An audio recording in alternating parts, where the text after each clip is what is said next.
Hi, can everyone hear me okay? Yeah. Yes? Okay, awesome. Welcome to C2ST's Speakeasy series. Today we have Alyssa Tonsing-Carter, and she will give you an intro about herself in a little bit. I just wanted to do our little spiel about C2ST, or the Chicago Council on Science and Technology. We offer programs like this throughout the year. We have about 30 a year. So if you like what we do, don't hesitate to go on the website and help donate to our programs. Today we are trying out something different. Should be a little treat for you guys. We're using an app, a web-based app. So if you just type this into your phone browser, you can go and ask live questions as she's speaking. And you can also upvote other people's questions if you like them. And then at the end, during the Q&A session, we will go through them and ask her questions both from the live audience and also for the shyer audience members who maybe don't want to stand up but still have very pressing questions.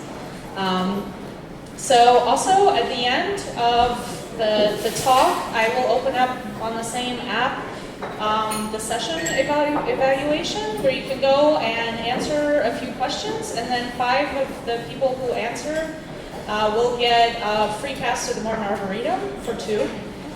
So if you just go ahead and do that, 5 of you will get 2 passes, 2 free passes. So I will hand this over to Alyssa to introduce herself. Thanks, Josh. Hey, everybody. Thank you, Michael. So I just want to start today by giving you a little bit of background about who I am and what I do. So I am a PhD trained pharmacologist, and my background is in cancer biology, in natural products and herbal medicines, pharmacokinetics or ADME, I'll tell you what that means in a little bit, drug interactions and clinical trials. So if any of those things spark any questions, feel free to ask me today. And if you do want to stop me in the middle of my talk to ask me something really pressing, that's totally fine. So just throw your hand up in the air. But I do want to give a little disclaimer. We are going to be talking about health-related subjects today, and I am not a medical professional, and I'm not a pharmacist. So you really do need to talk to your doctor and your pharmacist about all health decisions that you make.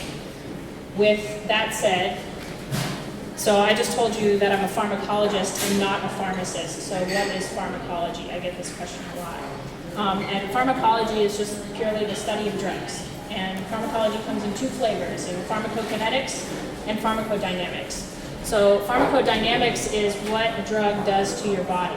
It's an upper, it's a downer, it lowers your blood pressure, what have you. Pharmacokinetics is what the body does to the drug. So how your body metabolizes a drug, how it breaks it down, how it gets rid of it. And I'm actually going to go into a lot of detail on this in a second. But first, I want to explain what a drug is. So drugs are in a category of substances called xenobiotics. And this is just any substance that is foreign to your body. So this includes drugs, medicines, pesticides, pollutants, all kinds of things. But importantly, what it does not include are essential nutrients, and vitamins, minerals, and these sorts of things, okay? So I have a question for you. What makes something a poison? What makes something toxic? The dose. That's right, the amount. Everything is toxic if you're exposed to too much of it. That includes water and oxygen, okay? So that's something that's important to keep in mind as we go through the rest of this. And for the record, that also includes vitamins and minerals. You can overdose on these substances, okay? So this means that anything that you take, whether it's food, a dietary supplement, or a drug, has a risk-benefit ratio that you must consider when you're making these choices. And this is something that I'm going to talk about a little bit later in the talk. So now we know what a drug is, or a xenobiotic of any kind. So let's talk about pharmacokinetics. What does your body do when you take in one of these substances? And pharmacokinetics is described by this acronym ADME, and it's the absorption, distribution, metabolism, and excretion. Okay, so we're going to go through each one of those. Absorption is just taking up or soaking in. So this mainly happens in your intestines, but it can also happen through your skin. Distribution, which is just transportation. how the drug gets throughout your body. So this happens through the circulatory system in your blood to get to the rest of your tissues. Metabolism is detoxification or breaking down. This happens mostly in your liver, which, good news everybody, you don't need to do that detox because that's what your liver does. It's really, really good at it. And then finally we have excretion, which is just the clearing out of that drug, your body getting rid of it. And this happens almost entirely in the feces and the urine. So basically when you take just about anything, you're going to go, the substance is going to go through whatever, pill form where it starts. It's going to get broken down to its active components, and then it's going to get inactivated by the body, and this is how it happens.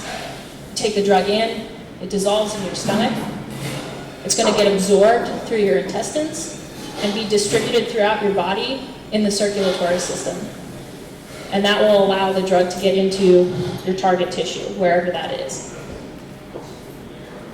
All of your blood goes through your liver, and your liver will break down the active drug to the inactive drug, and then you will excrete it. So that's how it works. There's also another letter that sometimes you'll see with ADME, and that's I, and that's for interactions. And this is a really important topic for today, and it means drug interactions. So drugs can interfere with other drugs in every part of this ADME pathway, as you can see over here. And they can also interact with other drugs in a drug action type of way. This is why you can't take too many stimulants together, or why you wouldn't want to take uppers and downers at the same time, okay? So this is exactly why it's really important for you to tell your doctor and your pharmacist everything that you're taking, so that they can mitigate these sorts of drug interaction risks. And as a really important example of a pharmacokinetic interaction that's really common is interaction with metabolizing enzymes. And metabolizing enzymes are the molecular machines in your body that break down drugs, okay? And when one drug is interfering with those machines, they can't break down another drug, right? So this is exactly why you should never take acetaminophen or Tylenol with alcohol. And it's also why grapefruit juice interacts with a lot of drugs. And this is a really important example of a food-drug interaction. So many of you may probably know about this because you're probably taking maybe a statin, maybe an antihistamine, that you can't drink any grapefruit juice. This is why. Okay, so what does this all have to do with dietary supplements, right? So as the name implies, a dietary supplement is a product that is intended to supplement your diet. And this is generally understood to mean vitamins, minerals, herbal medicines, amino acids, fatty acids, fiber, these sorts of things. But what's really important to note is things like vitamins and minerals and phytochemicals, which are just the chemicals that are in any plant. So anytime you ingest a plant, you're ingesting phytochemicals, okay? All of these substances are treated exactly the same in the body to other xenobiotics, okay? So these sorts of drug interactions and the pharmacokinetics all apply to these substances as well. And I want to focus just for a minute on plants because so many people think that plants, well, they're just plants, right? What harm can they do? And so I just want to make the point here that some of the most important drugs that we have were either discovered in or derived from plants.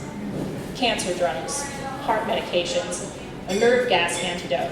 One of the ones I've worked with in the past is right here, paclitaxel, a really important cancer drug. And it's derived from the Pacific yew tree. On top of that, aside from the fact that we know that all of these medications can also be extremely toxic, some of the most toxic substances on our planet are in plants. A list of things you might recognize: cyanide, arsenic, and ricin is maybe one of the most toxic substances on our planet, where a dose of purified ricin powder from the castor bean plant, the size of a few grains of salt is enough to kill a human adult. So plants are not harmless, and that's the point. Natural does not necessarily mean safe. And that's why, part of the reason that we're going to be talking a lot about plants today, because some of the supplements that are on the market can be dangerous to you, and you need to know that. So let's talk about the scope of the dietary supplement industry in the United States.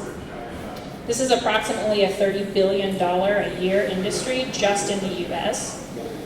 And approximately 85,000 supplements on the market, but we don't actually know the exact number because there's no formal registry, which we'll talk about that too. About 49% of the US population takes dietary supplements, and that's of the entire population. When it comes to adults, 70% of adults use dietary supplements. So statistically, 70% of you are taking a dietary supplement. Somewhere in the range of 16 to 34% of prescription drug users are using dietary supplements at the same time. And this is an important point.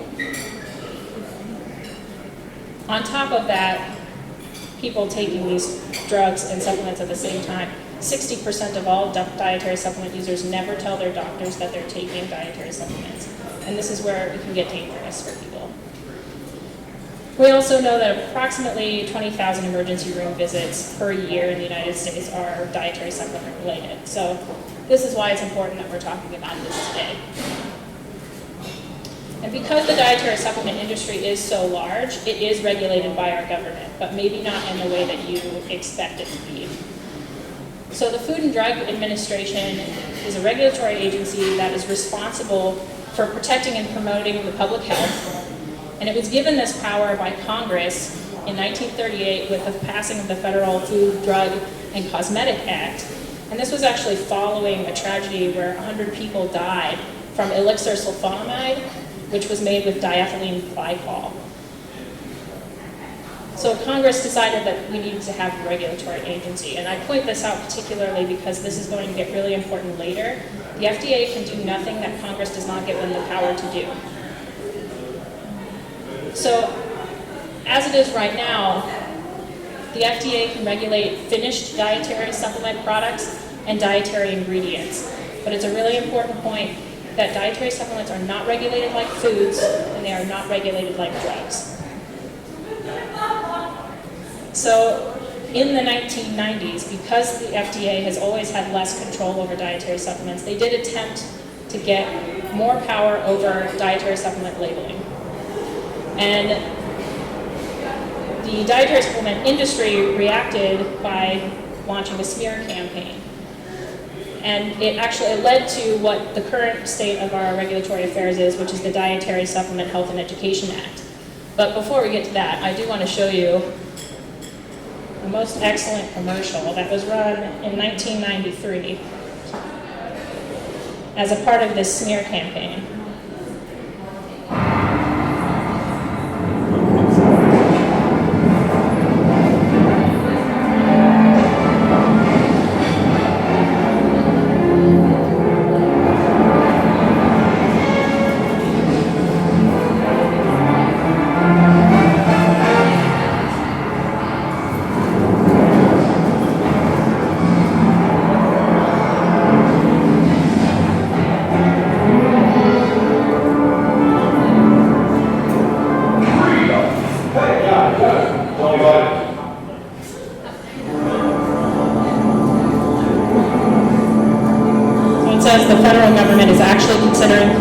Most vitamins and other supplements as drugs. The FDA has already conducted raids on doctors' offices and health food stores. You know, like ours. If you want to lose your vitamins, make the FDA stop. Call the U.S. Senate and tell them that you want to take your vitamins in peace. If enough of us do that, it'll work.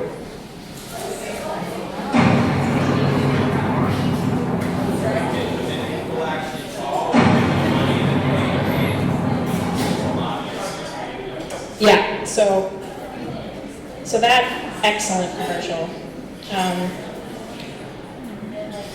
among other tactics, was so successful that Congress heard more about this act than they heard about the Vietnam War. And as a result of that, DSHEA was passed. So the Dietary Supplement Health and Education Act did mainly 5 things. And we're going to go through each one of them one by one. But we got a definition of the term dietary supplement, because prior to 1994 there was no definition of dietary supplement. We got some labeling requirements. It was clarified that the FDA did not have the power to approve these products prior to marketing. The FDA did have the power to ensure current good manufacturing practice, and it also established the Office of Dietary Supplements. So let's talk about those. So this is the definition of a dietary supplement. It's in essence the same as the definition that we talked about before. But what I want you to take away from this is how broad this definition is. Many different kinds of dietary ingredients, as well as many different forms of supplements. Okay, so we have a definition. Labeling. So supplements have a supplement facts label, which is different from a nutrition facts label that foods have. Okay? And what I really want you to know, we're going to talk later about some specific problems with the labeling of dietary supplements, but for now what I want you to take away is these dietary values for this supplement, which is quite common. Many of them are over 100% of your daily value, and some of them are completely undetermined, which is what these crosses mean here. Okay, and this is super, super common, so we'll get back to that later. And importantly, these supplements carry this warning statement, which is these statements have not been evaluated by the FDA. This product is not intended to diagnose, treat, cure, or prevent any disease. We'll talk about that later too. So that's what the labels have to look like.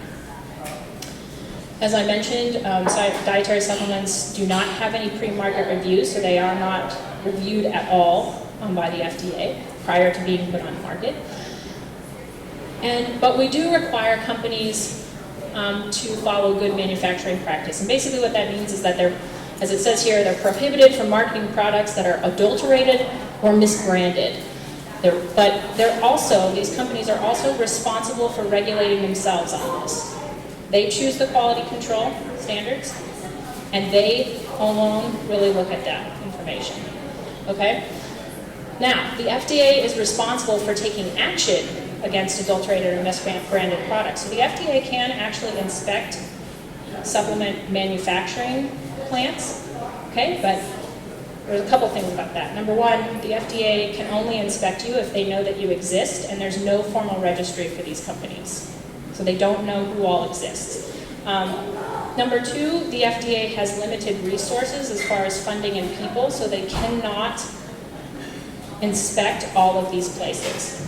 But if they do inspect a place and it is under par, they can be cited or they can be shut down. So that's important. It'll come up later. The exception to all of this is what is called a new dietary ingredient. A new dietary ingredient is something that was not in the food supply prior to 1994. If it is considered a new dietary ingredient, the company has to tell the FDA that they're going to use it, and they have to provide safety data for that. Okay, that will come up later too. And then finally, I'm going to give you this resource again at the end because it's a phenomenal resource, and that's the website for the Office of Dietary Supplements. Now, the Office of Dietary Supplements is within the National Institutes of Health, and their job is to liaise with all the other government agencies to advise them on dietary supplements, and also liaise with the public. So they have really wonderful fact sheets that they compile on dietary supplements that will tell you what we know and what we don't know about various kinds of supplements. So it's a really important resource, and I'll give it back to you at the end. So this all sounds not so bad, right? I mean, we have some labeling requirements, we have a definition now, they have to use good manufacturing practice, that's not so bad. But I wanted to give you, the commissioner of the FDA at the time, David Kessler, had this to say about DSHEA. That DSHEA does not require that dietary supplements shown to be safe or effective before they are marketed, which is true. And the agency is permitted to restrict a substance if it poses a significant and unreasonable risk. He felt that this was a real public health danger, and basically Congress failing to protect the public health. And I have to say, I do agree with him on that. So this is the state of the regulatory affairs that we have right now in the United States, with the omission of the Federal Trade Commission. So I want to talk about Federal Trade Commission for a little bit. So the Federal Trade Commission is a law enforcement agency. It's basically a law firm that covers all of the United States commerce. Okay? They investigate issues that are raised about false advertising and fraud. So this includes telemarketing and multi-level marketing companies and all kinds of stuff. So considering they are trying to enforce all laws about commerce, you can imagine that only a very small portion of the FTC is focused on dietary supplements and false health claims, okay? So this is what we've got. We've got a regulatory agency, the FDA, that regulates foods, drugs, cosmetics, devices, and supplements. And they also review health claim data. And then we have the FTC that enforces advertising and marketing laws, as well as anything else that has to do with commerce. So the only overlap on these two is the marketing of foods, drugs, cosmetics, devices, and supplements. And where things go wrong in this overlap is with false health claims. Okay? And so labeling requirements and advertising requirements are made by the FDA. They're enforced by the FTC. And false health claims, to be clear, are illegal in this country. Okay? But unfortunately, they're extremely common, and you've all seen them, and you've all seen a lot of them. So this is what happens when there is a false health claim. First, the customer has to complain to the FTC. If you do not complain to the FTC about a false health claim, they don't know what's happening, and they won't do anything about it because they have a lot to do, okay? If there is sufficient damage being done or concern about this false health claim, the FTC will request from the company their data to support that health claim. Most companies drop the health claim at this point, okay? But if they don't drop the health claim at that point, if the data that's provided is not sufficient, or if the data is never provided, the FTC will then issue a cease and desist letter to that company. At this point, many companies will drop that health claim. But if they do not, the FTC will litigate that company. And over the last 10 years, the FTC has filed 120 cases challenging health claims made for supplements. Do competitors of like competing products turn to their competitors a lot, or making claims where they themselves may have growth? My guess is no. The question was that whether competing companies like turn in other companies. My guess is no, but I don't actually know that information because these sorts of records I don't think are public. As far as like who's making the claim. Because that would lead to dangerous things of being able to take revenge. So I doubt that that's a thing, but they could be for all I know. So over the last 10 years, 120 cases against health claims made for supplements, and one of the most recent and maybe one of the more well-known is with these green coffee beans. So green coffee beans have had some publicity on the Dr. Oz show, where he claimed they were a magic weight loss pill. And it was partially for this reason that he was required to be at the Senate Subcommittee for Commerce to testify about his claims. And this company has since been shut down for their health claims. And most of the customers that purchased these products have been fully refunded at this point. So amazingly, companies do fight this and they lose. Okay, so, but what's interesting too is that false health claims are not just on supplements, they're also on foods and other products. And one of the most famous food ones that you may have heard of was Palm Wonderful pomegranate juice. The health claims that they were making about pomegranate juice, they did not have supporting data for, and those claims were also shut down. So some of the common claims that you're going to see, weight loss is a really big one, boosting your immunity, or reducing risk for serious illnesses like prostate cancer and heart disease. So that's sort of where we are as far as regulation, what the FTC can do, what the FDA can do. So now what we're going to do is go through some case studies of some of the 5 major areas of safety concern when it comes to supplements. All right, case study number 1. February 16, 2003, the pitcher of the Baltimore Orioles, Steve Bechler, collapses during spring training with his conditioning drills. He's rushed to the hospital, but he dies the following day with a body temperature of 108 degrees. The medical examiner ruled his death complications of heat stroke, with the toxicity of ephedra playing a significant role. He was taking ephedra to lose weight before the next baseball season. Okay? So, ephedra. Ephedra is a preparation from the plant Ephedra sinica. It's called ma huang in Chinese traditional medicine. And it contains the ephedra alkaloid ephedrine, which is an amphetamine. And you may recognize the name as being very similar to pseudoephedrine, because the compound is very similar to pseudoephedrine, which is an over-the-counter nasal decongestant and a stimulant. And for those of you Breaking Bad watchers, it's also the precursor for the making of meth. As you might imagine, there's a lot of serious side effects involved with ephedrine, but the most serious of which would be irregular heartbeat, seizures, heart attacks, and stroke and death. So this is the timeline of how everything happened in the ephedra case, and this is a really good example of what the FDA can do when you're dealing with something that is inherently toxic. So there was already sufficient concern about ephedra in 1997 for the FDA to propose a ban of high ephedrine containing supplements and requiring stricter labeling for all remaining ephedra supplements. The following year, the dietary supplement industry launched the Ephedra Education Council to fight this regulation, and once again they were very successful. That by 2000, the FDA withdrew their proposal for regulation of ephedra products.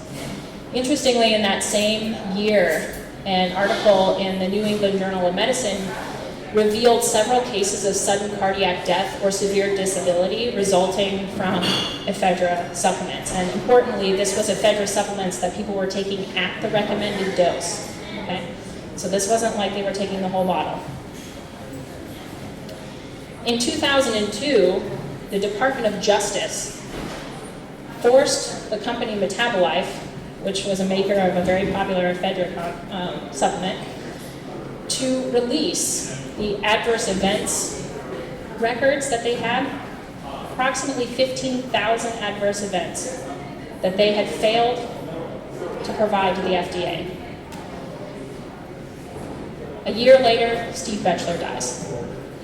And after seeing this data that had been withheld from them, the FDA issued a press release urging customers to not take ephedra supplements.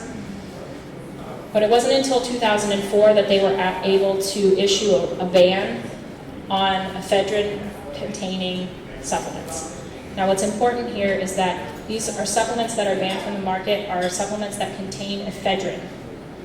The plant ephedra is still available in this country. So if you are using this plant, you have to be extremely careful with taking it with other stimulants such as caffeine. It can be very dangerous in that situation. Okay. As an icing on top, in 2008, the co-founder of Metabolife was sentenced to 6 months in federal prison for failure to disclose, which that just brought me joy. So ephedra is a situation where we have something that is inherently toxic. Our next few case studies are going to get into a totally different issue. So case study number 2 and one last timeline. In 1991, dozens of young female patients at a Belgian slimming clinic presented with kidney failure after taking a weight loss supplement that was prescribed to them from the clinic. 2 years later, a report linked these cases with contamination with ursodeoxycholic acid. It wasn't until 2000 that another report came out showing that approximately 5% of 1,800 women given the birthwort plant as a weight loss treatment developed kidney failure and urinary tract cancer. The next year, in 2001, the FDA issued a warning about the products containing ursodeoxycholic acid, particularly birthwort. It was later discovered that birthwort had been added to the weight loss capsules in the Belgian case by accident. It was supplemented for another plant, not knowing the toxicity. And this is actually a really common problem with herbal supplements, is that not always is the plant on the label, the plant that's in the bottle. So this is an example of a quality control problem. Okay, botanical authentication in herbal products is necessary, and it's very frequently not done. And another good example of this was just in 2015 when the Attorney General of New York did an experiment. He pulled several herbal supplements off of the shelves of some major companies, Walmart, Walgreens, GNC, and Target. It was ginkgo, ginseng, St. John's wort, and valerian that they pulled. And they tested the supplements for the DNA content of the plant that was in the label. And you can see that the results were pretty dismal. At most, 41% of the products tested actually had the correct plant in there. What was mostly found was a lot of fillers and, unfortunately, some serious allergens, which is a real problem. A point that I want to make here is that his study was actually a bit flawed. They tested for DNA content, but many of the supplements they tested were extracts, and there would be no DNA in an extract. If some of these supplements that they were testing were ground up root material, and if they can't find any DNA of the plant in that, the plant's not there. So that's an important point. But if it's an extract, there wouldn't be any DNA in there. And so what they also need to be doing, both the Attorney General of New York and these companies, is testing the DNA of the plant material and the chemical profile of the extract to ensure that what they have is what they say they have. I also want to point out that just because there are fillers in these products, that doesn't necessarily mean it's fraud. Fillers are included in drugs as well, maybe just not rice powder, but okay.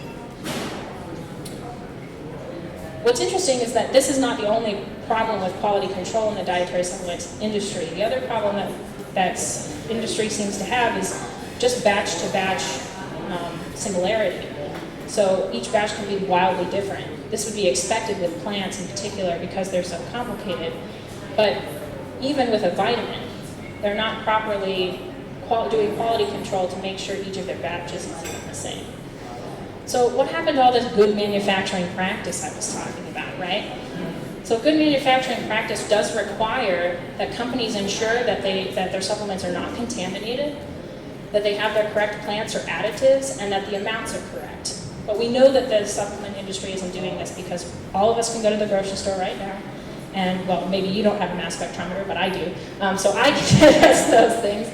And we know that this isn't true. A really good example of amounts is vitamin D. Vitamin D is the most prescribed supplement, and we know that some of the amounts in the pills can be like double of what they say they are. And that may not be a problem for an adult per se, but for very small humans, infants, that dose difference can be a huge problem for them because, right, toxicity is based on amounts, and amounts are based on body size. So that can change things a lot. And as I mentioned earlier, the FDA is charged with inspecting these manufacturing plants, but as I mentioned earlier, although they can cite or close down these manufacturers, there's just too many of them to inspect, and they can only inspect the companies that they know of. So a lot of companies can fly under the radar until harm is done, obviously. What about companies that manufacture overseas or outside the country and ship in? Yeah, so that's a really important point. I'm actually going to bring it up later, but I'll address it right now. Don't buy products that are manufactured outside of the United States. Just don't do it, because you don't know what the requirements are. You have no idea what kind of quality control is happening, and spoiler alert, usually there isn't any. So my recommendation, be very careful if you're buying supplements online, because you don't know where they're coming from. And there's a lot of problems with things that are purchased from India and China, because they're not regulated very well.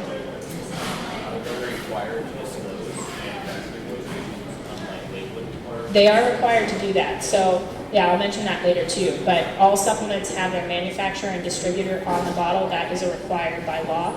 And so you can actually contact those companies. I'll tell you about that later. So quality control and good manufacturing practice are very tightly related to contamination and adulteration. So this is case study number 3. We have several individuals that experience unexplained pain, aggression, voice changes, bleeding scales, hair growth, and changes to sexual organs.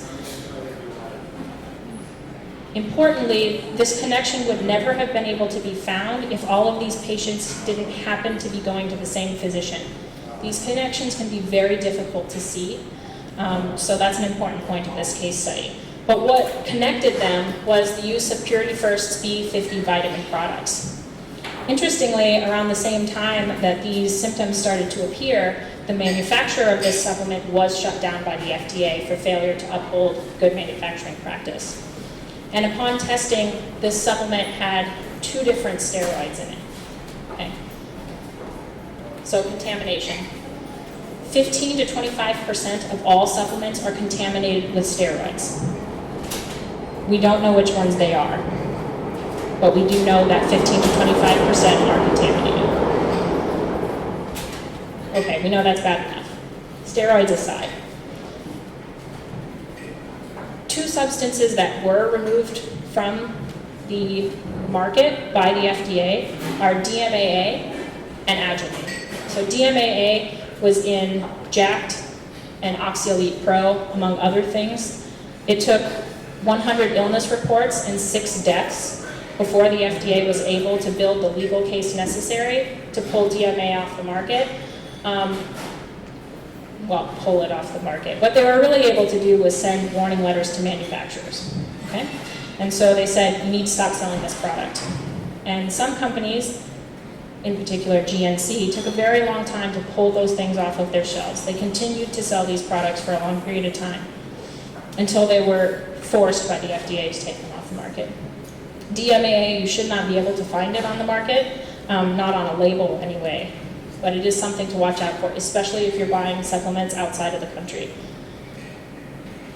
And this is another stimulant, okay, so that's another thing to be careful of if you're mixing this with other stimulants. Agilene and Oxyelite Pro, so you may remember this case where dozens of cases of liver damage started popping up in Hawaii, and this led to actually 2 liver transplants and 1 death before the FDA was able to determine that it was Agilene that was the culprit, and that Agilene was actually considered a new dietary ingredient. So this they could actually pull from the market very well because the FDA had never been notified of its use and there was no safety data on this product. And since it was a new dietary ingredient, they were able to pull it off the market. While dose of people are definitely serious, should be regarded as serious, and other reports do seem serious. I mean, I guess it all depends on what numbers we're talking about, right? Right. We're talking about millions of users, that is such a small, virtually, statistically insignificant number. Yeah, and that's actually the argument with that 20,000 emergency room visits is that out of the entire United States, that's not very many, right? And so this is just a real example of buyer beware, right? Right now, it's if this happens to you, it's your own fault because you didn't do the right research, right? That's sort of the thinking. But that's not all, it doesn't always really apply because, Agilene should have never been in there in the first place. It was illegal from the beginning. So how were you supposed to know? There was no information on it. And yeah, I mean, this was like 50 people. Here, this was 100 people. But if it's not supposed to be on the market in the first place. So I also want to make the point that contamination of dietary supplements with drugs, heavy metals, microbes, pesticides, and other things are also very common. And a note about contaminations. Some of these contaminations we could consider accidental contaminations in a way. That's certainly what I've heard before. This was an accident. We didn't clean our machines enough after the steroid was being produced. But to me, this is laziness at best, right? Because did you even ask your manufacturer if they also produce steroids? Maybe don't use that manufacturer? I don't know. If you don't have a botanist on staff, which most companies do not, if you don't have a natural products chemist, whose fault is that, right? Is it really an accident? Okay. So other contaminations are purposeful. Steroid contaminations can be purposeful for the reason of if your performance enhancement supplement has steroids in it, it works and more people will buy it, okay? So that also happens. And then the other kind of contamination that we see is what I'll call a natural contamination. And this is the case of metals. So plants take up metals from the soil and they concentrate it in their roots, their stem, leaves, and flowers. And if a company is not measuring those metals and controlling for that, dangerously high levels of metals can be in your supplements. But that wasn't, although the metals could have been added, but also this could be a more or less natural contamination. And the amounts of metals, the kinds of metals, is dependent on the species of the plant, the location that it's growing, the soil conditions, all kinds of things. So, you know, one of the things that this also gets into is that maybe the labels on supplements can't be trusted 100%, right? And so that's going to bring us to our next case study. And this case study is specific to a very particular problem in dietary supplement labeling, and that's caffeine. So we have a 14-year-old female with a known heart condition. She has a malfunction of one of her heart valves. She consumed 2 24-hour Monster energy drinks. The following day, she went into cardiac arrest. Her heart stopped. And then she died 6 days later. The cause of death was ruled to be cardiac arrhythmia, irregular beating of the heart, due to caffeine toxicity. Okay?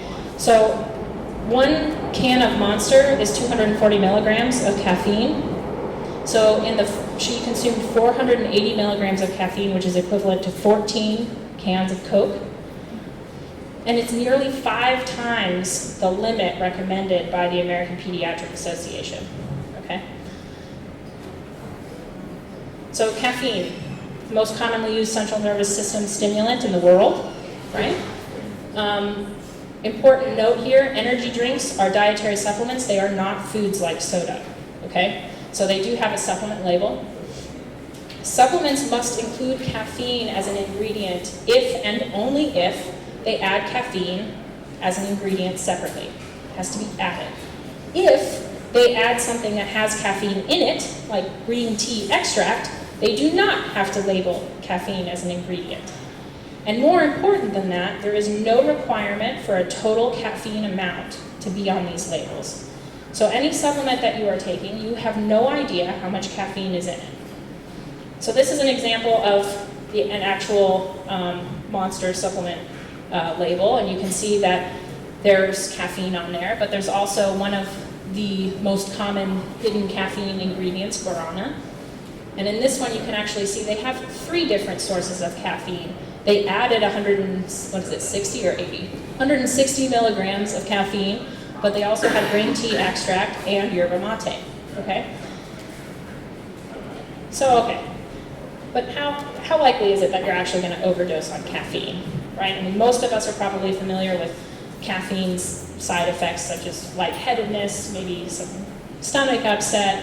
These sorts of things are fairly common. But it is actually quite difficult to overdose on caffeine. You do have to take quite a lot of it, unless, of course, you are a smaller human or you have a heart condition. Okay. So as far as caffeine content, 1 cup of coffee has about 0.1 grams of caffeine in it. And we know that a lethal dose is somewhere between 6.5 and 10 grams.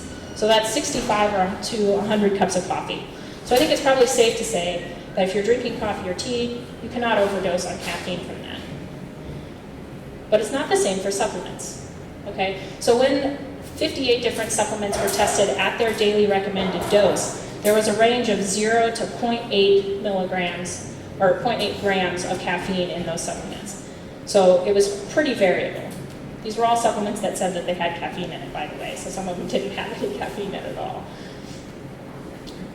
So again, with those supplements, unless you're going to swallow the whole bottle, you're likely not going to have problems with overdose.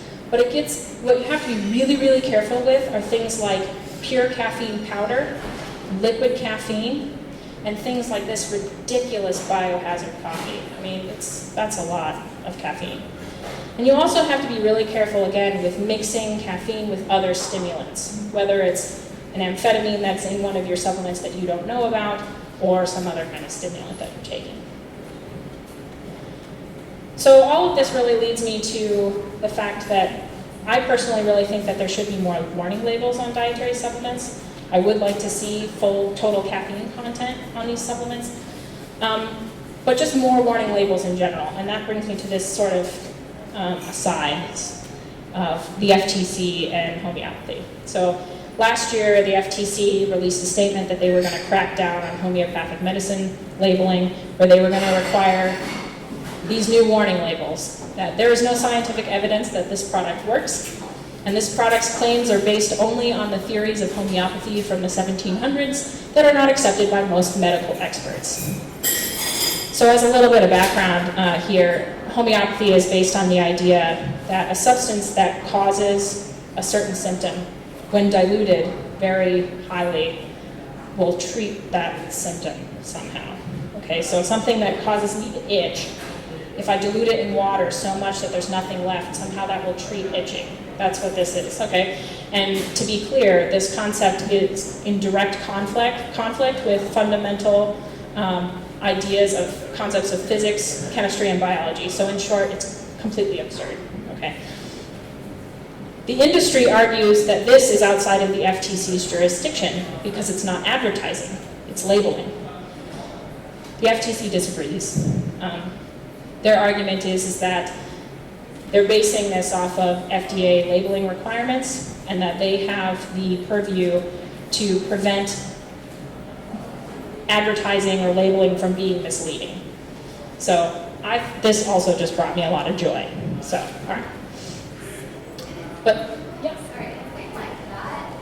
I mean, I feel like there's a lot of people that like to make evidence-informed decisions and be like, oh yeah, we can find what it is, let's just see our products. That is a really good point, actually, because I don't agree with modern medical. exactly, that is the major. I'm so glad you brought that up because that is actually the major argument against this sort of thing, and it's the same for that. The FDA has never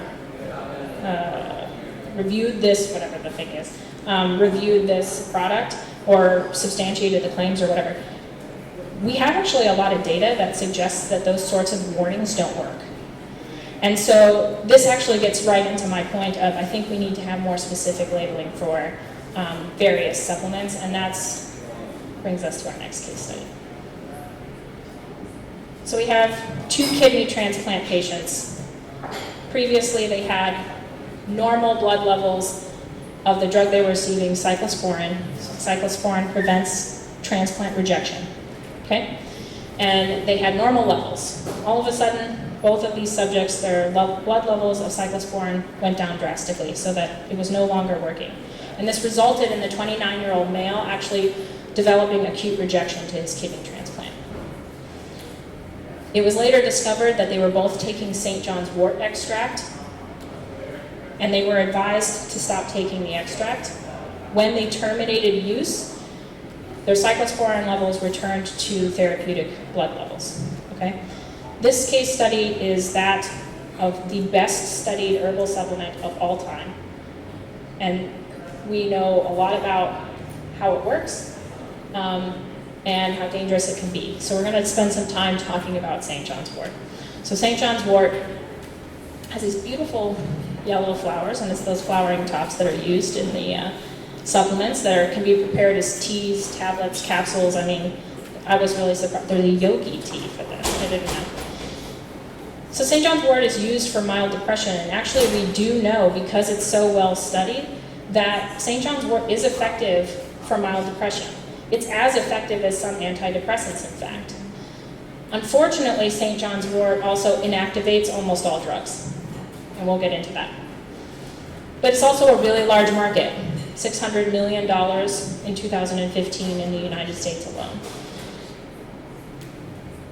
And, you know, getting back to the point about numbers, we first discovered this drug interaction of St. John's wort in the clinic. And the only reason we were able to see it in the clinic is because so many people were taking it and because the drug interaction was so severe. If there were less people taking it or the effect was more moderate, it would be much harder to see in the clinic.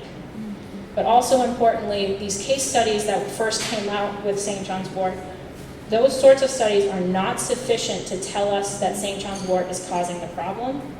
And I'm going to talk a little bit about different kinds of evidence later, but it will directly relate to this.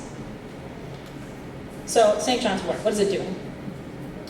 So as we talked about before with the drug metabolizing enzymes, which are those molecular machines that are breaking down drugs in your body. In normal function, there's a certain amount of these enzymes that allow enough active drug to be in your body to take effect, but also breaks them down fast enough so that they aren't toxic, okay? In the presence of St. John's wort, your body actually produces more of these machines so that the drug is broken down faster, so that there isn't enough drug in your system to take effect.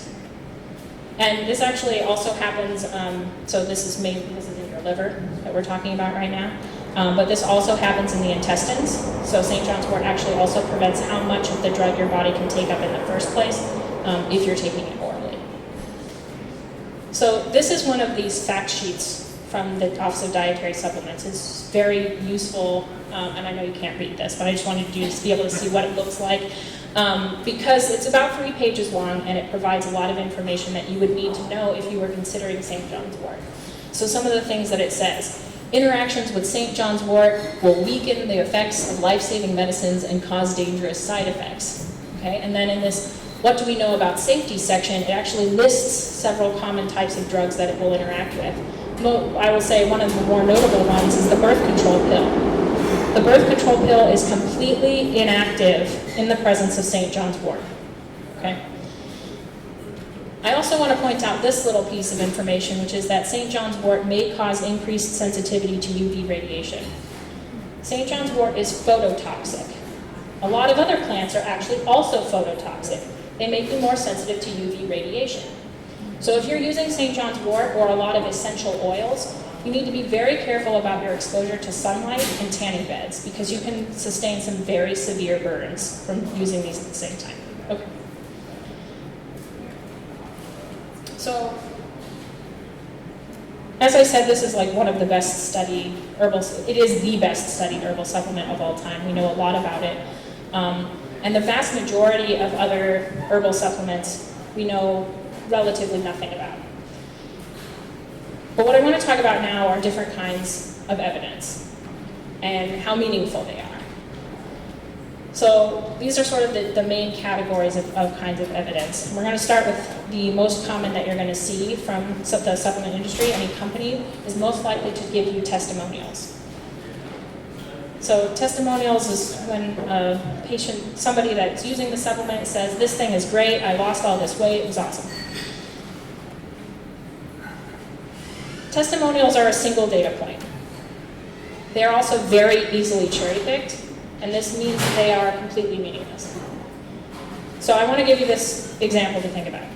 So a company gives you 10 testimonials, glowing reviews, this supplement is incredible. How many people are using their product? Are 10 good reviews meaningful if there are 1,000 or 10,000 reviews? If you then found out that there were also 10 people that said that they suffered severe liver damage, would those 10 good reviews still be meaningful to you? Testimonials are totally meaningless. So when you see this information, even though it's really hard, right, especially when it's like your grandma and she says that it's really good, okay, but keep in mind, single data point, very easily to cherry pick. You have to think about the whole amount of data that's collected there. Okay, so next, preclinical data. This is experiments that are done in test tubes, in cell culture, or in animal models. This kind of data can be really useful as preliminary data when they are conducted well and they're well controlled, and there's a lot of them. One study tells you absolutely nothing. A single study is meaningless. You have to look at the body of information.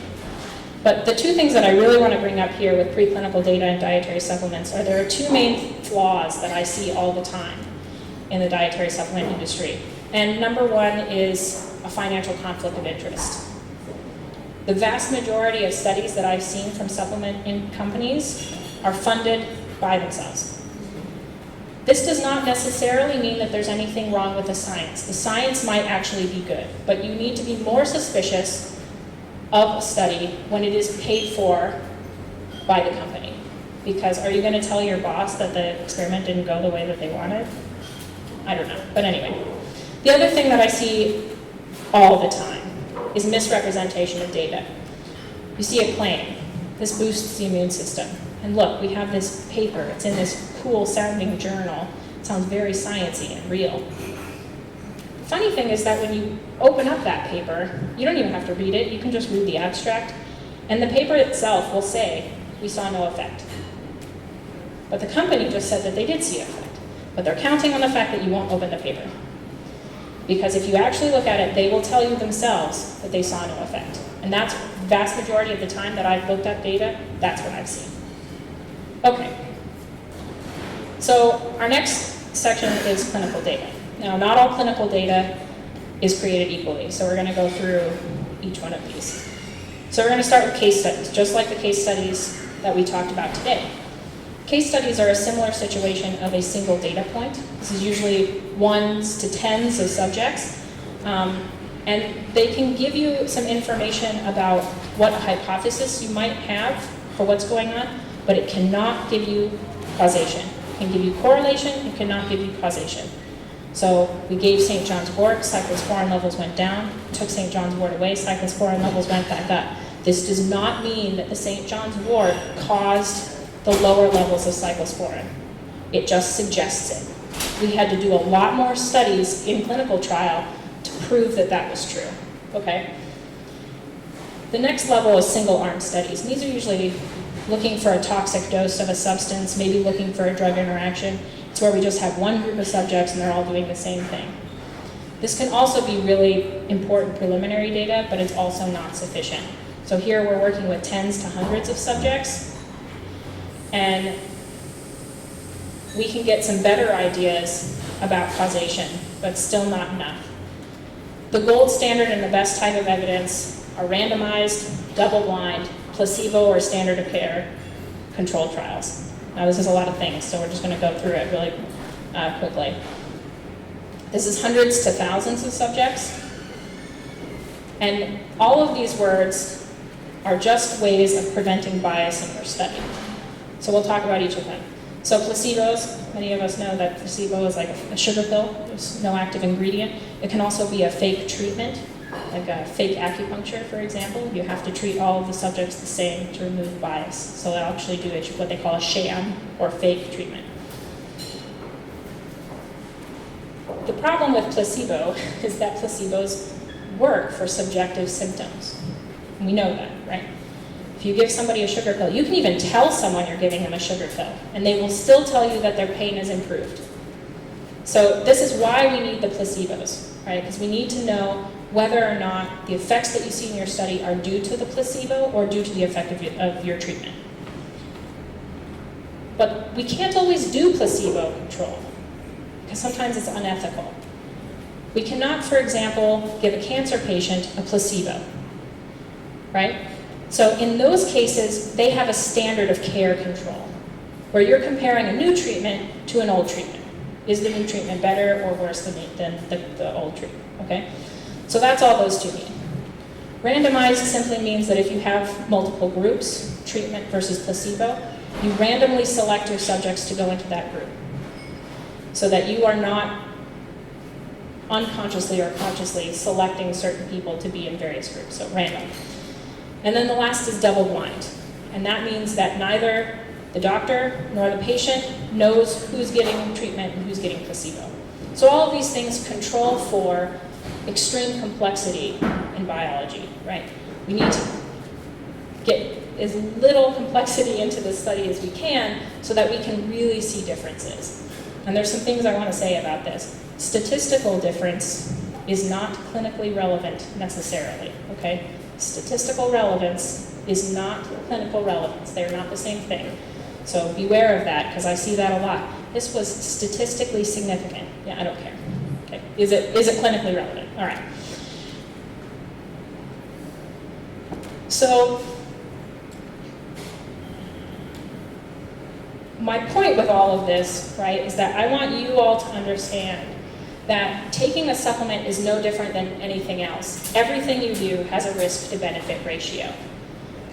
There is no such thing as a treatment that is both effective and risk-free. It doesn't exist, okay?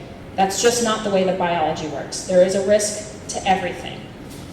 The important point is, what risks are you willing to take in the hope of benefit, right? We accept the extreme toxicity of chemotherapy because of the severity of cancer. We would not accept the same toxicity to treat a headache, okay? So you have to consider all risks and all benefits that are in the situation. And that may just be, in the case of many dietary supplements, they don't do anything at all. They aren't absorbed and they don't do anything at all. No harm, no benefit. So the only risk to you in those situations is to your wallet, right? You spent the money already. And if that's a risk you're willing to take, that's fine. But just consider that, okay? But the real problem with dietary supplements is that we don't know which ones are which. We do not know which ones will cause harm until they have already caused harm. And we likely cannot know until a lot of harm is done, okay? So what do you need to consider if you're considering a dietary supplement? This is my list of things that I want you to think about. Which supplement are you taking and what's actually in the package? Does the company provide any quality control data? Do they have independent testing? There are labs that do independent testing. So if you trust their methods, that may give you more confidence that they're at least not contaminated, okay? How much of it are you taking? Do we have any data saying that the amount that they are recommending is safe? Are you taking any other medications? Do we know about any drug interactions that may be occurring with these supplements? Is there any data? I will tell you right now that for most of these, the answer is we don't have any data. It doesn't exist. But the most important, are you using the supplement to diagnose, treat, cure, or prevent a disease? As I mentioned, everything we do has a risk-benefit ratio, and delay of care can be a very serious risk. Okay, so I have a list of resources, and this is going to go up online, so you'll be able to have these. But I just want to go through a couple of them. So for general supplement information, I highly recommend the Office of Dietary Supplements. Their fact sheets are really good. The Mayo Clinic and the University of Maryland also have some good information, but I personally feel that it's less well curated than the Office of Dietary Supplements information. But they do at least have some. I found this Medline Plus website that actually just has a whole bunch of links on it to good dietary supplement information, so I included it in there because there's a whole bunch of stuff on that page. And then getting back to this point that we were talking about earlier, if you want to know information about a specific product, you can contact the manufacturer or distributor. That information is on every supplement bottle. And you can ask them for the support for the claims of their product and any safety and efficacy data that they may have. If they never respond to you, that's probably a bad sign. Okay. The FDA and the FTC have great adverse event warnings and consumer warnings. And you can go to their websites and see all of their warnings. You can also sign up for their emails, but I will warn you, it's sort of an avalanche of information, and it's a bit overwhelming. I follow many of the FDA accounts and the FTC on Twitter. And I also found that the National Center for Complementary and Integrative Health, the NCCIH, has a website of alerts that are more specific to supplements and alternative medicines that they compile from all other agencies. So that is actually a really useful site. It's a little bit less information because with the other, with the FDA and the FTC, you get all of commerce and all of food. It's a lot. Okay. So the last thing I want to say about resources. If you think you are suffering from or have suffered from an adverse event from a dietary supplement, please tell the FDA. If the FDA doesn't know about it, they can't do anything. The more adverse events they see, the easier it is for them to see patterns of harm. So first, if you think you're suffering from an adverse effect, see your doctor immediately. But second, please tell the FDA.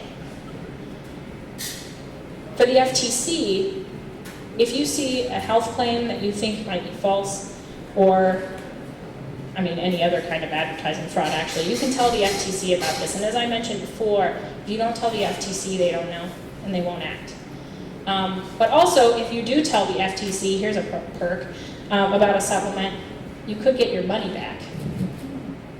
If they litigate that company and there's a settlement, they'll ship that money to you. Okay, well, some of the money, all right. So with that, I just want to say that our research center has our annual garden walk coming up at our medicinal plant garden. So if you are interested in medicinal plants, you can come visit us on August 11th and get a tour from our center members. And if you, like me, are obsessed with Agatha Christie novels, my tour centers around the deadly plants that we have that have been used as murder weapons throughout history. So if you're interested in that. With that, I'm going to end on this FDA's recommendations for smart supplement shoppers because it's a good list of highlights from today's talk. So with that, I've got one question here. Yeah, do you think it's worth taking dietary supplements in general if you're like just healthy? No. The answer is no. If you have, vitamin and mineral deficiencies are extremely rare in this country at this point. Having lower than recommended levels of vitamins and minerals is not as rare. If your doctor prescribes you a vitamin and mineral supplementation, that's something that you should be doing. I will tell you, I personally do not take any dietary supplements, if that tells you Do you something. happen to know any companies who do like have these kind of standards? So, one second, sorry. So we are recording this, audio recording this, and this will be available online at our YouTube channel. So we're going to pass the microphone to you when you ask the question so that it registers on the recording. So I can repeat his question. He was just asking if I know of any companies that have good quality control standards. And what I'll say about that is, if a company is very new, be very suspicious. If a company has been operating for a longer time, that's a good sign. Something else you can look for, there are independent companies that independently will test supplements, and they have different requirements, but you can look those requirements up to see which verifications you find to be more meaningful. And you can look for the supplements that carry those outside verifications. And last question, have you heard of USANA Health Sciences? No. Okay. But it's just they have an FDA registered facility and they can take a lot of quality control. I was wondering if you know. No, that's not a company I'm familiar with, actually. Established 25 years. okay, so I'm just going to do a little spiel beforehand. So as I said, this will be available on our YouTube channel, C2ST TV. And if you have any questions, go ahead and go to that website and you can upvote because we do have a lot of questions already. And if you see one that you like, just vote for that one. And we will be going back and forth between live and online questions so that we can get to everyone's questions. And please do wait for the microphone before you ask the question. We'll have Cody here zooming around to you. So you want to do one of those and then we'll take your question after that? So we have an online question. What are some common symptoms of a bad drug interaction? So it depends on the drug interaction. For St. John's Wort, obviously, we had a situation where drugs are inactivated. There are situations, obviously, that the exact opposite is true, where the drugs are metabolized less well, so there's more drug in your system, and those sorts of overdosing is specific to the drug. So I can't really give you common symptoms with that because that could be anything. And then when we're talking about pharmacodynamic drug interactions, it could be two things. Either you're taking, for example, two stimulants at the same time, and so you're going to have racing heart, you're going to be sweating, these sorts of things. Or you're going to be taking two things at the same time, like if you are on medication to lower your blood pressure, and you're taking a supplement that increases your blood pressure, it's going to negate the drug that you're on by balancing out. So it's a little bit difficult to give common symptoms because it's very dependent on what you're taking and what the interaction is.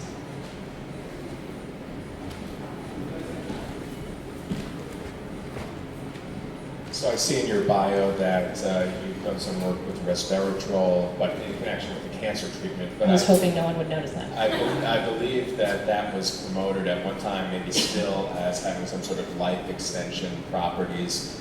And since you said you don't take any supplements, I gather you don't believe that. But I'd like to know about that. The other thing I want to know is whether you know anything about curcumin, which is promoted as fighting Alzheimer's, or the very commonly used glucosamine, chondroitin, and there's some other lubricant that's sold to help osteoarthritis. Yep, absolutely. So it's funny that you mentioned resveratrol and curcumin almost in the same breath, because I have a very similar answer for the two of them. These are what we call problem compounds. That in studies, they show positive results all the time for all kinds of different things. The reality is that they just don't do anything. Specific with resveratrol, anti-aging is what it was touted for, and oddly enough, that's what my PI used to work on. So I can pretty emphatically say that I've reviewed that data and it doesn't work. Curcumin does nothing. Okay. And then for glucosamine and chondroitin, there was actually a lot of studies. You might be thinking of collagen as the other one. That's a really common one that's also taken for joint pain. That's what these all are for. The data is pretty clear on glucosamine and chondroitin. We have quite a lot of it, and it doesn't work. And collagen is sort of interesting because it's an up-and-coming supplement. You know, these things, they go in and out of fashion just like anything else. And collagen is a protein. So if you take a protein orally, just like when you eat steak, it breaks down in your stomach. It can't do anything different from the protein you take in your diet. It's not different. So that also, there is no data on collagen, I'll say, but it's very implausible because the mechanism doesn't make any sense. But yeah. We have another question online. What are common supplement fillers and why are they used? So the most common one is rice powder. So fillers are, I'll say two different things about fillers. Sometimes fillers are used as a formulation. It holds the product together so that it can be in tablet form or something like that. Okay, so sometimes, that's what I meant when I said that filler is not necessarily fraud, because it may just be that in the manufacturing process, they needed that filler in order to get everything to mix properly and what have you. With that said, in that particular situation of the Attorney General of New York, some of those supplements only had rice powder in them. So in that case, it is fraud, where they're telling you that something's in there and they just put rice powder. So it can be both things.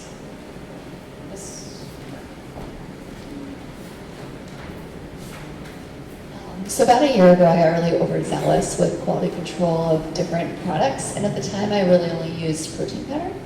And so my question is in regards to dealing with these manufacturers or these companies that are selling these products. I actually called quite a few and emailed quite a few and asked about their good manufacturing practices. How did it go? Yeah, I'm advanced here, I guess, but I was really disappointed with the way that they responded. So I usually would get like a letter that said, basically it was like a letter of quality control saying, yes, we make sure that our product is quality, thank you, you know. And then I actually got in an argument with somebody because they would not, I'm like, I want to see what your heavy metal loads are in your batches. And they were like, no, we're not going to send that to you, that's not privy to you, and there's no way. And she was like, even if I sent it to you, you wouldn't even understand it. Oh, that's and nice. I have a PhD in nutrition. I'm like, I promise I'm not going to tweet it out. Like, I just want to know what it is to see if it's within safe standards because I want to use your product. And they wouldn't send it to me.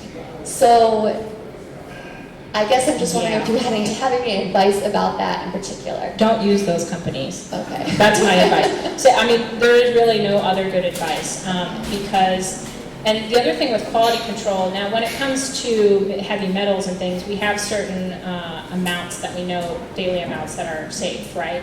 But with other things that they may have in their products, we don't have those numbers. And so they control their quality control, right? And so even if they were to say, oh, we have this amount of whatever in our product, that doesn't necessarily tell you much. With heavy metals, obviously, we know how much is dangerous, so that would tell you. But I can almost guarantee that they don't have that data. That's why they didn't send it to you, because they can't measure metals are sort of a different special category because you have to have a different kind of mass spectrometer in order to measure those. And so I highly doubt that they have that information. But the only real advice I can give you on that is that if they will not share that information, do not use them. And honestly, I don't know how many companies will give you that data. I'm sure there are some because, although I've been very critical today, there are companies out there that they just really believe that supplementation is important and they're trying to do a good thing. They're trying to help people live a healthier life. And so there are companies out there that really are doing this quality control. But I just don't personally know which ones are which. And, if you have to send out 1,000 requests to get one good response, then at least you know one good company, but it's a lot. We have another question. Why is grapefruit juice interacting with drugs? Great question. So, grapefruit juice and to a lesser extent, other citrus has a particular compound in it. And that compound does the exact opposite of what St. John's wort does. So St. John's wort increases the breakdown of drugs, and this prevents it. And so when you are taking drinking grapefruit juice, this particular compound in grapefruit juice binds to and inhibits those drug metabolizing enzymes. And it's the enzymes that metabolize 70% of all drugs. So this is a very severe interaction. And what I just learned the other day that I did not know is that drinking grapefruit juice can cause this interaction for a full 72 hours after ingestion. So it's a very severe interaction, actually.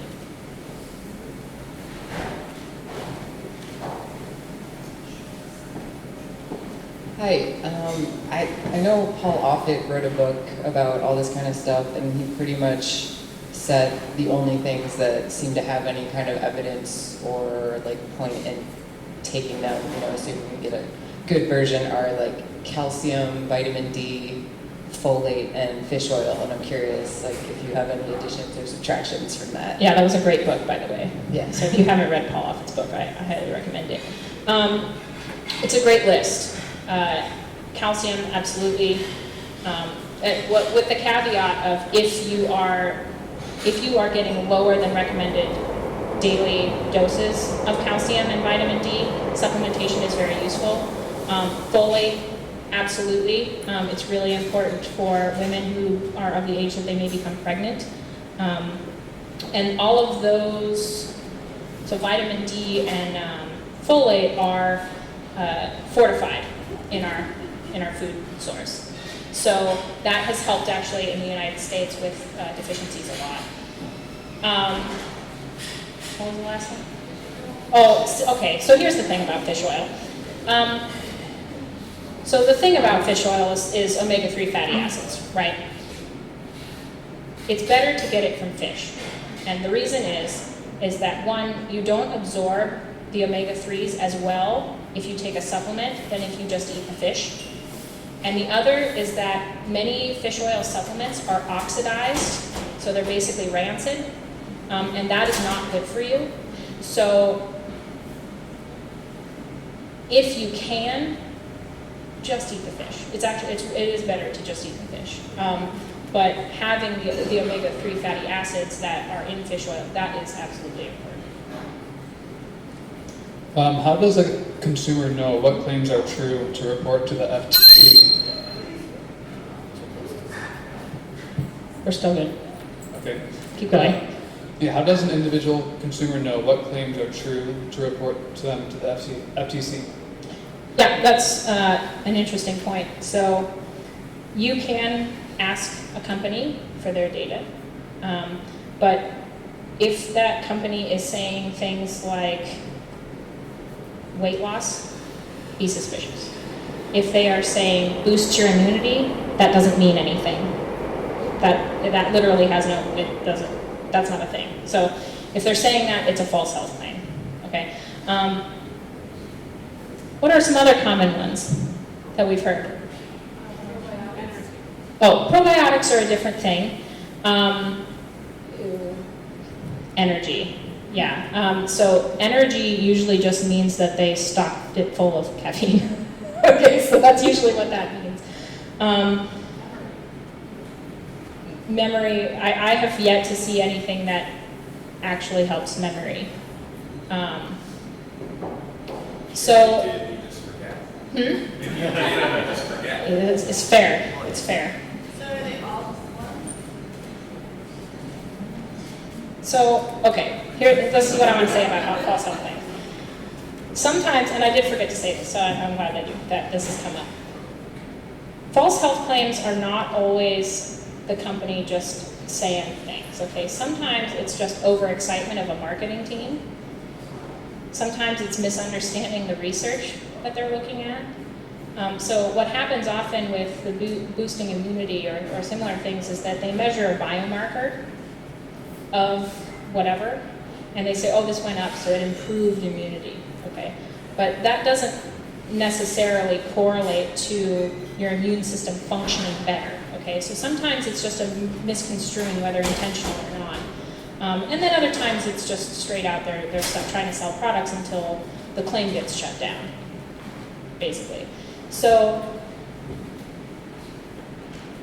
one of my favorites was, do you guys remember that Your Baby Can Read thing, that system? That got litigated by the FTC and everybody got their money back. That was not true. So, there's all kinds of products. Fidget spinners. Fidget spinners were originally out to help with ADHD and autism. That was the original health claim. So if you've never seen that, it's because that got shut down as well. And we have time for one more question. Yeah, this, What do you think of Centrum Silver? so Centrum Silver is a multivitamin dietary supplement, right? Specifically for older adults. So here's the thing that we know about multivitamin supplements in general is that they don't do any harm, but they also don't give you any benefit. This is not true for older adults and for people that do have deficiencies for various reasons. People that have had gastric bypass surgery often are not getting all the nutrients they need and things like that. So multivitamins can be very useful for older adults if your doctor says that you need that supplementation. And that's a conversation that you can have with your doctor and your pharmacist. But for the regular population, multivitamins do no harm, but no benefit. Thank you so much. So one little reminder, so if you do go to that website, again, the one that you've been using, I will be turning on the session evaluation, and then you can go and answer a few questions, and 5 of you that answer the questions, and enter your email at the end. We will choose 5 random people to receive free tickets to the Morton Arboretum for 2. So let me just go and, do you want to? He will do it. It's very easy, and it will pop up right when you go on there. It will pop up. It will be a big blue button. And you can do that tonight or tomorrow, and then we'll close it after that. So thank you so much for coming, and let's thank Dr. Alyssa here for coming.